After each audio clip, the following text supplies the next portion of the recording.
এবারের ফুটবল বিশ্বকাপের মঞ্চ মাতাবে ১৩টি মুসলিম দেশ। ইতিহাসে যে ঘটনা বিরল এক দৃষ্টান্ত। এই প্রথমবার আমেরিকা, মেক্সিকো ও কানাডা অর্থাৎ অমুসলিম দেশগুলোর ময়দানে ১৩টি মুসলিম দেশ মাঠ মাতাবে।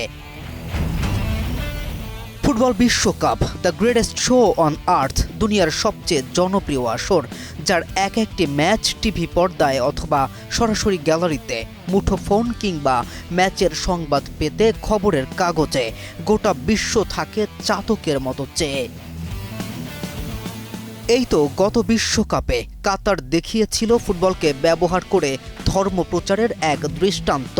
বিশ্বের নানা প্রান্ত থেকে অমুসলিম ফুটবল প্রেমীরাও খেলা দেখতে গিয়ে ইসলাম গ্রহণ করেছেন, এমন নজিরও দেখা গেছে। তবে এবারের বিশ্বকাপের আয়োজনের দায়িত্ব পড়েছে ৩ অমুসলিম দেশের কাঁধে, আর যেখানে মুসলিম বিশ্বের প্রতিনিধিত্ব করবে মোট ১৩টি দল। মধ্যপ্রাচ্যের অস্থিরতা, রাজনৈতিক যুদ্ধ অনেকটাই রূপ নিয়েছে ধর্মযুদ্ধে, আর তার অংশ হতে পারে ফুটবল মাঠের লড়াই। ক্রীড়াঙ্গনের ব্যক্তিদের আসল যুদ্ধ তো মাঠেই।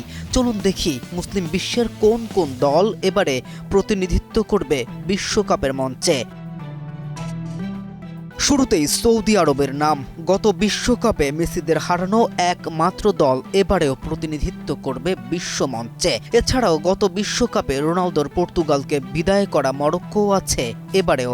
গত বিশ্বকাপের আয়োজক দেশ কাতারও জায়গা করে নিয়েছে এবারেও। এছাড়াও মিশর, Iran, Iraq, Jordan, Algeria, Senegal, তুরস্ক, উজবেকিস্তান, তিউনিসিয়া, বসনিয়া এবং হার্জেগোভিনার মতো দলগুলো খেলবে ২০২৬ ফুটবল বিশ্বকাপ।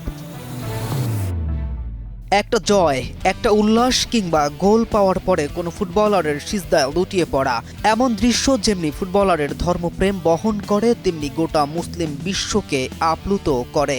এখন দেখার অপেক্ষা অমুসলিম দেশগুলোর মাটিতে কতটা স্বাধীনভাবে সিজদায় লুটিয়ে গোল উদযাপন করতে পারবে মুসলিম ফুটবলারেরা, কতটা মেলে ধরতে পারবে নিজেদেরকে।